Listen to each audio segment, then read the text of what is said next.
Hi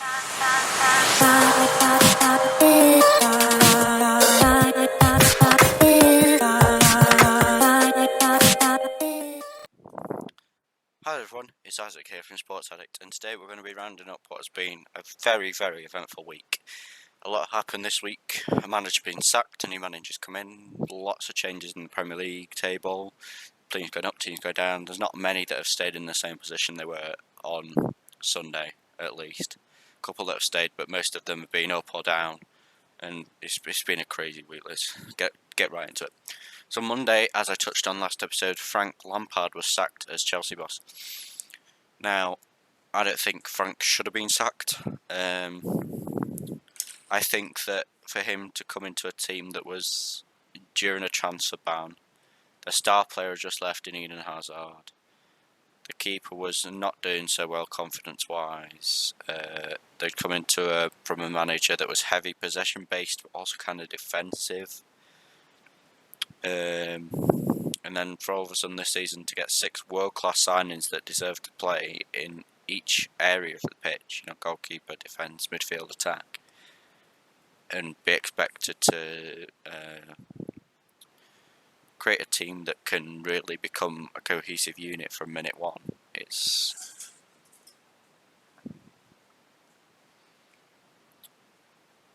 a really difficult thing to do.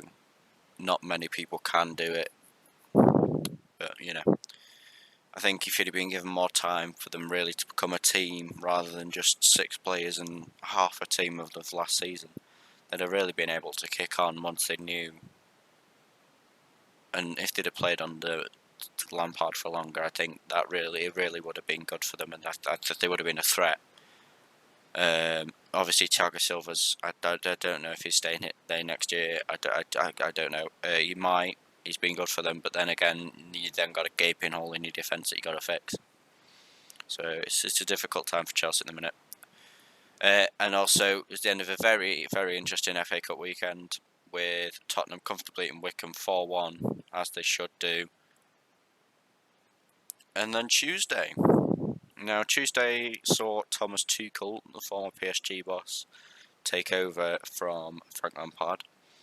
This is also going to be difficult for Frank Lampard because not only is it a much harder league, he's also come from a team like PSG who are used to winning the domestic triple every year, or at least two of the 3. Definitely the league on title, maybe not the 2 cups. But he's a serial winner, and that might be good, but it could also be really difficult because if you're used to winning and then he doesn't win things, is he going to kind of throw the teddies out of the pram a little bit? Also, we started the Premier League week 20, where yellow cards, if you get 5 nights, fine, but if you get up to 10, then that's a 2-match ban. West Ham beat Crystal Palace 3-2. That's, that game you'd expect. To be fair, I expected that to be low goal scoring, maybe a 1-0 or a 2-1 with a late winner, but it was a late winner from Dawson. 65th minute isn't late, but it's late on in the game. Look, quite a few goals, which is good to see. Leeds beat Newcastle 2-1. Marcelo Bielsa's Leeds are scintillating to watch. It's like I touched on in the first episode. They are such a great addition to the Premier League just because of the uncertainty that comes with being a Leeds fan. You could come into a game and absolutely smash a team 4-5-0, but you could also come into a game and lose 6-0. Arsenal maintains their goal scoring absolute menace at the minute. They've gone 6 games unbeaten, 5 wins, 1 draw. Apart from the match we'll get onto in a minute. They've looked really good to say where they were at the start of the season. They were 16th, 17th. They weren't threatened by relegation because they were let 9 points off, but still to be in that position and beat Arsenal is not a great position to be in. West Brom were easily defeated by Man City 5-0, as you'd expect from a City side. They're high on confidence, and their goal scoring forwards are absolutely really going for it this year. Burnley, Aston Villa. Now this was there were 2 games on at that time. I chose to watch the Chelsea Wolves game, but all throughout it I was getting pings on my phone, goal, goal, goal. And I'm thinking they haven't scored here, but it was Burnley Villa. Now I wish I'd have watched this game because 3-2 It was Villa lead, Burnley equalised, Burnley lead, Villa equalised, Burnley lead. It seemed like a mad game, and I did watch highlights and it seemed mad, but I think it would have been a really fun watch to watch the whole 90. Chelsea Wolves 0-0, and not the best start for Thomas Tuchel. I think he would have preferred a win, but a clean sheet is better than nothing, at the end of the day. Brighton 0, Fulham 0. Two very defensive sides with attackers that are kind of low on confidence at the minute. They're both in the relegation. They're not in the relegation zone, but they're in the relegation dogfight at least. Their forwards are going to be off balance, off confidence. They're not going to be as happy, and they're just not going to be in goal scoring form. Everton 1, Leicester 1. Now Leicester missing Jamie Vardy after his recent surgery is not doing them any favours. Without Jamie Vardy, they're missing their focal point of attack. And Ayoze Perez in the game against Leeds, I'll get onto in just a sec. They looked like they were missing that focal point of Jamie Vardy, which, even though he's 33, he doesn't look it. He's got the physique of a 26, 27-year-old who can really bomb up and down the pitch. He's constant. It's not like he only gets a goal now and then. He's consistently scoring, which is just insane. And now the shocker of the week: Sheffield United won 2-1 versus Manchester United.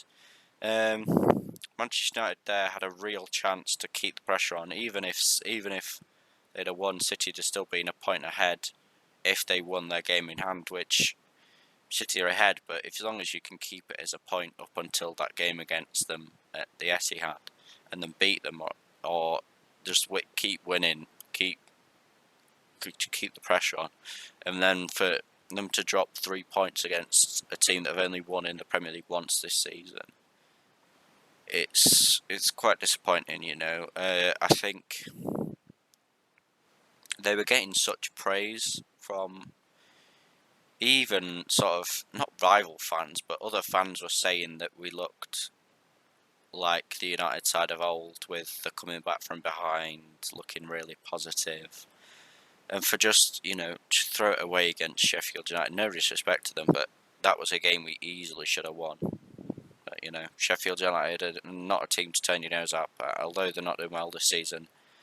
They're a team to be respected, and United went to that game massively cocky, I believe, and thought the Sheffield United were going to turn them over, and they just got surprised. And there was this whole we'll let them score early, they'll get confident and tired, and then we'll come back from behind late on to win it. It's not going to work against all teams, and especially not a defensive team such as Sheffield United. Also, almost play with a 6 or 7 at the back with the 2 CDMs dropping deep rather than helping out the attack. They prefer to just sit in that almost there's a line of defence and then them, which can cause massive issues for forwards trying to score goals. On Thursday, not much Premier League wise, just Liverpool Tottenham 3-1. Now this got Liverpool back to 3 points behind Manchester United due to Manchester United dropping 3 points against Sheffield United. Tottenham, they looked good at the start of the season, but they've kind of dropped off in the minute, which isn't great for them. But yeah, Liverpool were at this point in the week 3 points behind United, which is where they were before that loss to Southampton. Liverpool, I think I don't think they're going to win this league this year. I think they're going to push right to the end, but I don't think they're going to have the legs to do it. Losing Van Dijk and all the other injuries they've had have really knocked them for six confidence-wise. And you look at the Klopp's Dortmund team, who for 2 years were absolutely dominant, and then they won it, and then the next year they were absolutely knackered and looked a shadow of their former selves. Maybe the same is happening here. Only time will tell. They could win it. They are perfectly capable, but I just don't think they will. On Friday, there's nothing really that happened. It was kind of a rest for all teams. There were 323 games. The Championship and League 2 was still going on, but nothing Premier League-wise, and no other big games to tell you about. On Saturday was the kick-off of Week 21. Newcastle beat Everton 2-0, thanks to goals from Callum Wilson. Callum Wilson at Bournemouth, he looked okay. He was a player that when they went down, a couple mid-table teams are looking at him, because he definitely is a player that can score goals when it's needed, but he's just not consistent enough. However, he just scored 2 against Everton. Again, Everton are a team that looked really capable of doing something crazy this year, but again, I've just teared out. And Crystal Palace beat Wolves 1-0. Wolves missing Raul Jimenez is not helpful. The new guy they brought in from Sevilla, I think it is, or it could be Real Betis. Real, so she's a Spanish team. I think it's one of the Real Betis kind of thing. He played about half an hour, I remember, and he looked really good, and then he played in the next game. Oh no, that's the game he played the full 90 in. It was the other game on the Tuesday he played 30 minutes. In this he played about 60, 70 minutes.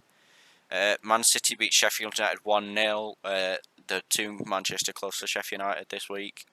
They beat Manchester United, but they couldn't turn over Man City. Man City with the 1-0, so possibly an uncomfortable game. You know, got the winner early, got Gabriel Jesus scored in like 9th, 10th minute, and then it must have been uncomfortable for them. West Brom Fulham 2-2. Again, end to end, lead equalised kind of situation.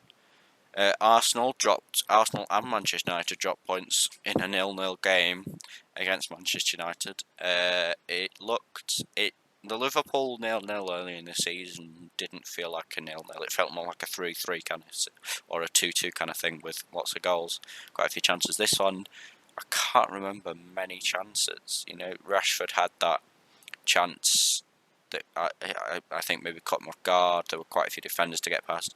Martial nearly scored with a free kick. Pepe had a few chances. Lacazette had a few chances, but none of them were really gilt-edged. This is going to end up in a goal kind of situation, kind of thing. Southampton lost to Aston Villa. Aston Villa, again, are one of the teams that have really surprised me this year. They survived relegation by 1 point. And then for them to come up to where they are now, 10th and 9th in the table, is really above my expectations. I thought they were going to be mid-table at best, but they're a team that are perfectly capable. They've got such workhorses in their team with John McGinn, Grealish, Tyrone Mings. Emi Martinez has been absolutely brilliant for them, and they've got the confidence definitely to go on and do brilliant things as a football club. On Sunday, Thomas Tuchel got his first win of the season with Chelsea, beating Burnley 2-0. Thanks to goals from Azpilicueta and Marcus Alonso. Marcus Alonso hasn't been in the squad a lot, and he's now back into it, which is really good because he can be a top-class left-back when Chilwell is injured. But he's just not been in the squad enough, but he's contributed a goal, which is brilliant. Leeds beat Leicester 3-1. Now, Leicester whenever they score first this season, they haven't lost a game until now. They took the lead quite early on thanks to Harvey Barnes' effort, but then Leeds equalised minutes after. I watched this game and it was quite surprising. Leeds then obviously got 2 goals later on thanks to Bamford, 2 assists from Bamford and a goal. Liverpool comfortably beat West Ham 3-1, and now they're a point behind Manchester United, so are still in that discussion for the title. They're now something like, I think it's 5 or 6 points off, possibly being in the top, but still, I don't think City are going to go unbeaten. They could do, but I don't think they are. And they just need to maintain the pressure for as long as they can. And another shock result, Brighton beat Tottenham 1-0. Brighton are a team that, like I said earlier, they're not exactly goal-scoring form, but they've proved me wrong in this Tottenham game. Jose Mourinho's Tottenham are a team that's set up defensively, and then they like to nick a winner or an equaliser and just hold on for the rest of the game. But obviously it's not worked, as Brighton have done what I can assume is similar. Gareth Bale has not been the impact they thought he was going to be at all. But not every sign is going to work out. You know, you look at Chelsea and Kepa, or Man United and Alexis Sanchez. Not every sign is going to work out and perform the way you want them to. So anyway, guys, that's what's going on here then, episode 3. Hope you enjoyed. Leave your comments down below with any suggestions for another episode. Anything you want to see me do, I'm open for suggestions. If you want other content other than just the weekly roundup, let me know. The link for the website will be down below, and the Instagram name down below. Please make sure to follow both and check them out. Leave any comments on the blog, and I'll see you later. Bye.